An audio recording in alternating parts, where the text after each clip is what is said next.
আসসালামু আলাইকুম কাকা, কেমন আছেন? ভালো আছেন? কই গেছেন?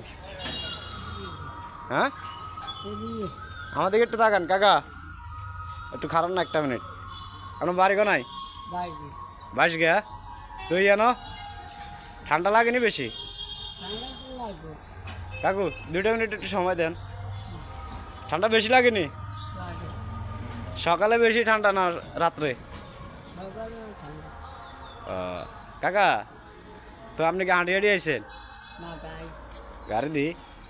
ও, আপনার ছেলে মেয়ে কয়জন? কাকা আপনার নামটা কি তা? কামাল। সবাই কাকার জন্য দোয়া করবেন। কাকার থেকে আসলে অনেক ঠান্ডা লাগে, সকালবেলা অনেক ভোরে অনেক ঠান্ডা। সবাই কাকার জন্য দোয়া করবেন, আর কাকার জন্য বেশি বেশি শেয়ার করবেন, লাইক করবেন, কমেন্ট করবেন। সবাই